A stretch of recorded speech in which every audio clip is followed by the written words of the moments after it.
Matapos ang revelasyon na si Amane ang traidor ng JCC at ang kaunting pasilip sa lakas ni Yotsumura, ngayon naman ay ire-review na natin ang Chapter 81 at 82 ng Sakamoto Days.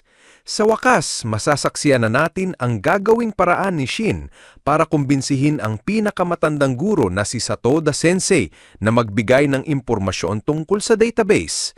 Isang pamamaraan na hahantong sa matinding labanan at sa bandang huli ay isa ring confrontation sa pagitan ng grupo ni Uzuki ang matutunghayan natin.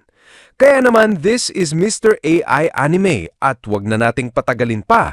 Let's go! Nagsimula ang esena kay Shin na tinanong ni Satoda, hinahanap mo ba ang database? Naalala raw niya na 3 mga gunggong na estudyante rin ang nagtangkang gawin iyon noong mga nakaraang taon. Sa isipan ni Shin, nasabi niya na magaling daw talaga itong matandang guro pero nagtataka siya kung sino ba talaga si Satoda.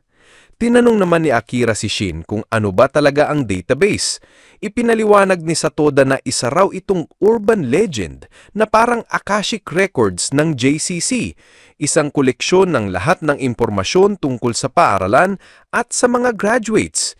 Nagulat si Akira at tinanong kung totoo nga ba yun. Kaya naman sinabi ni Shin na nandito siya para alamin ang impormasyon tungkol sa isang graduate ng JCC, ang kilalang assassin killer na si Slur. Pero agad itong tinanggihan ni Satoda na sinabing kahit makuha pa nila ang impormasyon mula sa database, kung si Slur ang haharapin nila, siguradong kamatayan lang ang naghihintay. Hindi natuwa si Shin sa sinabi ng guro. Ayon kay Satoda, hindi niya raw hahayaan na basta na lang mamatay ang mga estudyante kaya hindi niya ito tutulungan. Pero tumutol si Shin. Huwag mo kong i-underestimate, sabay umatake. Gayunpaman, mabilis lang siyang na-take down ni Satoda gamit ang isang kamay. Sinabi ni Satoda na ironic daw. Tinuturuan niya ang mga estudyante kung paano maging mamamatay tao, pero ayaw naman niyang mamatay sila. Pero hindi nagpatinag si Shin at ipinaliwanag niya na inatake sila noon ni Slur at pati pamilya niya ay nadamay. Kaya naman, determinado siyang malaman ang totoo tungkol kay Slur, hindi lang para sa kanya, kundi para protektahan ang mga taong pinapahalagahan niya. Nagulat si Satoda sa determinasyong ipinakita ni Shin kaya't sinubukan nito. Kung talagang ganyan katindi ang kagustuhan mo, tingnan natin kung makakaskor ka ng 1 hit laban sa isang matandang retiradong sundalo.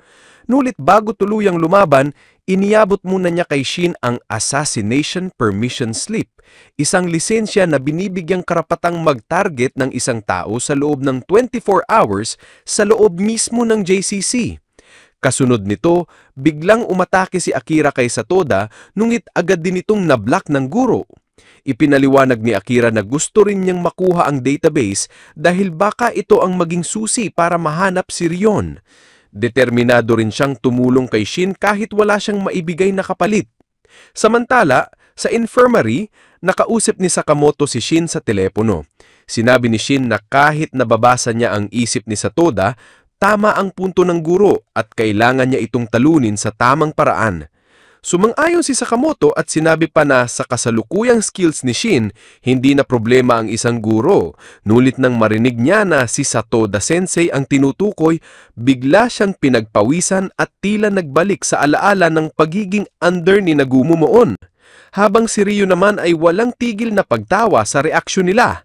Matapos noon ay tinanong ni Shin si Sakamoto kung ano raw ba ang problema dahil bigla itong natahimik. Sumagot naman si Sakamoto na may kailangan lang muna siyang tingnan at iniwan kay Shin ang lahat ng bahala. Pagkatapos ay pinutol na rin niya ang tawag sa kanya na ay kinagtaka naman ngayon ni Shin. Nabanggit pa ni Akira na, nandito rin pala si Mr. Taro. Kaya umalis na rin sila Shin at Akira. Pero sa isang kama ng infirmary, makikita natin si Seba na tahimik lang palang nag-o-observe at nakikinig sa kanila. Habang naglalakad, kinausap ni Shin si Akira. Sabi niya, "By the way, Akira, may guts ka kanina. Diretso mong inatake ang guro." Sumagot naman si Akira na, "Talagang magaling yung guro. Hindi ko makita ang pathway." Nagtaka si Shin, "Anong pathway?" Ipinaliwanag ni Akira na, "Hindi mo pa ba nakikita kahit minsan ang pathway? Yung liwanag na parang gabay patungo sa isang tao? Kapag malayo siya, Nakikita ko ang maraming pathways, pero kapag malapitan na, wala na akong nakikita kundi isang bangin. Kaya napatanong si Shin kung may nagbinibang ng droga kay Akira nung bata pa siya. Sagot naman ni Akira, wala raw. Kaya sinabi ni Shin na kailangan nilang makahanap ng isang blind spot para mas maintindihan ng sitwasyon. Paglipat ng eksena, nasa kantin naman ngayon si Satoda Sensei, kumakain ng ramen. Nasa isang sulok naman si Shin at Akira. Tinanong ni Akira, "Ano na ang plano, Shin?" Sagot ni Shin, "Ang mga tao, vulnerable habang kumakain." Kaya nakuha agad ni Akira ang ibig sabihin. Atakihin na natin siya ngayon, di ba? Sabay silang kumilos, pero napansin agad sila ni Satoda kahit abala ito sa pagkain. Sa isip ni Shin, tama, gamit niya parehas na kamay sa pagkain. Ito na ang chance. Ngulit nang lumapit si Shin, pinigilan lang siya ni Satoda gamit isang chopstick. Pinisil pa nito ang daliri ni Shin dahilan para mapasigaw siya sa sakit. Sa likuran naman, umatake si Akira at nakita niya ang isang pathway sa batok ni Satoda. Pero biglang lamingon si Satoda at sinabing, "Ikaw, may nakikita ka, ano?" Doon na-realize ni Akira na mali. Ang pathway na nakikita niya ay hindi papunta kay Satoda, kundi papunta sa sarili niya. Isang pathway ng kamatayan. Agad niyang inatake ni Satoda at tumilapon. Dali-daling tinulungan siya ni Shin. "Akira, ayos ka lang?" Sagot ni Akira, "Oo, pero muntik na akong mamatay." At sa likuran niya, bigla niyang napansin si Seba na nagligtas sa kanya. Nagulat si Akira at nasabing, "Isang invisible na tao." Sumigaw naman si Shin, "Seba!" Nagpaliwanag si Seba, "Nagbago na ang mga bagay, tutulong na rin ako." Sabi naman ni Satoda, "Mukhang marami ka talagang kaibigan, Shin. Kaya siguro dapat akong maging mas seryoso." Makikita na naghahanda na ang tatlo, pero biglang tumunog ang bell. Kaya tumayo si Satoda at umalis, sabay sabing, "Oras na para manood ng Clever Assassin's Life." Ngayon sabay na sumugod sina Akira at Shin. Pasigaw pa si Shin, "Ang mga baguhan lang ang tatalikuran ng kanilang mga kalaban." Ngulit biglang hinarangan ni Seba ang hakbang ni Shin dahilan para matalisod ito. Papatayin ko talaga kita, sira ulo ka!" Sigaw. Tawa lang si Seba, "Sorry na!" Habang kinukwilyeran siya ni Shin, ipinaliwanag ni Seba, "Diretsahan mong atakihin si Satoda Sensei. Napakabobo mo naman. Hindi mo siya matatalo ng ganyan." Alam mo ba, nung kabataan niya ay isa siyang master martial artist at assassin. Isang Aikido master. Lagi siyang bumabalik mula sa mission na walang kahit isang garas. Ganon siya kalakas. Napasabi si Shin, "So, yung mga weird techniques niya, Aikido pala." Sabat ni Akira, "Pero di ba Aikido pang deflect lang ng atake, hindi pang patay?" Sagot ni Seba, "Oo, pero mula nang ginamit ito ni Satoda, naging required skill na ito para sa mga assassins. Kaya sa tingin mo ba, matatalo mo siya sa harapan ng diretsahan? Anong klaseng biro yun?" Kaya tinanong ni Shin, "Anyway, bakit ka nga nagdesisyon niya tumulong, Seba? Ano bang ibig mong sabihin sa sinabi mong nagbago na ang mga bagay?" Napaliwanag ni Seba na tinawagan daw siya ni Mafuyu, pero sa tawag na yon ay hindi naman nagsalita si Mafuyu. Ang nakakapagtaka, naririnig daw niya ang boses ng isang tauhan ni Slur habang nasa linya pa si Mafuyu. Kaya naman naggulat si Shin sa paliwanag na iyon ni Seba. Matapos nito, isang flashback ang ipinakita kung saan makikita si Mafuyu na bagong gising.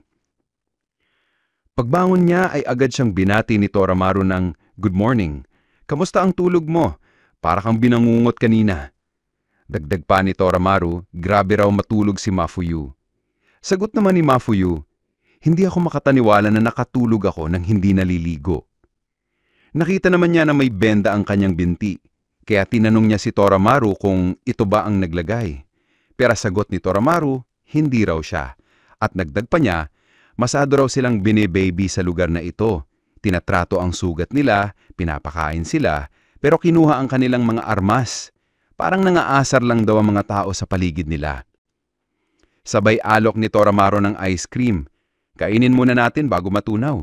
Pero sabi ni Mafuyu, "Hindi ako kumakain ng melted ice cream, nakakadiri yan." Habang naglalakad, napansin ni Mafuyu na parang factory ang lugar at walang bantay. Bigla namang natapilok si Toramaru at muntik nang gisingin si Gaku na mahimbing na natutulog. Mabuti na lang at hindi ito nagising. Dahan-dahang naglakad ang dalawa at sa isang silid ay nakita nila si Uzuki na nagsasalita pero ang kausap ay sarili lang niya. Biglang dumating si Kashima sa likuran nila at sinabing, "May lakad kayo?"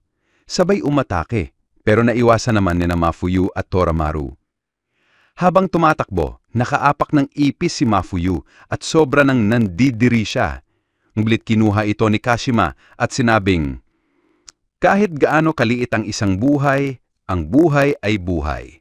Pagkatapos ay tiniris niya ito at sinabing, "Kung papatay kayo, huwag kayong magbigay ng awa. Saksi kayo ngayon sa kamatayan ng isang ipis." Dugtong pa niya, hindi raw fit maging assassin sina Mafuyu at Toramaru dahil wala silang pagpapahalaga sa buhay. Nag-react naman ang dalawa. Sabi ni Toramaru, "Nakakadiri at cringe. Fan ng ipis?" Sagot naman ni Mafuyu, "Palala na ng palala ang sitwasyon natin."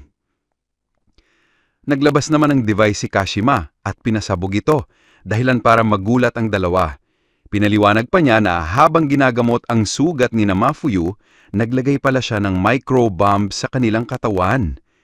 Isang butil lang daw ng bigas ang laki nito, pero napakalakas ng epekto. Sabay labas ni Uzuki at sinabing, "Surprise present yan. Nasisiyahan ba kayo? Kailangan nyo ng thrill para mabuhay ng maganda." Natulala si Toramaru at biglang naging fan ni Uzuki dahil sobrang brutal at nakangiti pa ito habang gumagawa ng karahasan. Pero agad siyang pinigilan ni Mafuyu at sinabihang, "Tama na sa pagiging creep." Habang nag-uusap sina Uzuki at Kashima, ito na pala ang sandaling tumawag si Mafuyu kay Seba.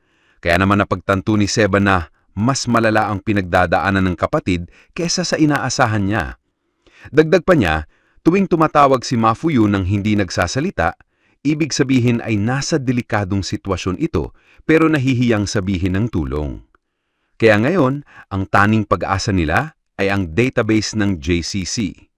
Pero ayon kay Akira, para makuha ito, kailangan muna nilang talunin ang pinakamalakas na guro ng paaralan, si Satoda. Sagot ni Shin, "Tama, may plano ka ba?" Sabi naman ni Seba, "Well, ayoko magyabang, pero ace weapon maker ako." Ibig sabihin, hindi lang si Shin ang kailangan ng database, kundi pati sina Seba at Akira. Kaya ngayon, ang laban nila ay magsisimula. Harapin si Satoda at hanapin ang database. Pero magiging madugo ang susunod na kabanata dahil mauuwi ito sa isang matinding habulan, puno ng parkour at intense na eksena. At dito muna natin tatapusin ang review, mga kaibigan. Grabe, palalim ng palalim ang sitwasyon at mas nagiging intense ang laban. Ano kaya ang mangyayari kay Mafuyu at sa grupo ni Shin? Malalaman natin yan sa susunod na kabanata. Kung nagustuhan niyo ang video, huwag kalimutang i-like, mag-comment at mag-subscribe para sa iba pang Sakamoto Days content. Maraming salamat sa panonood. Ito si Mr. IA Anime at kita-kits tayo ulit sa next video.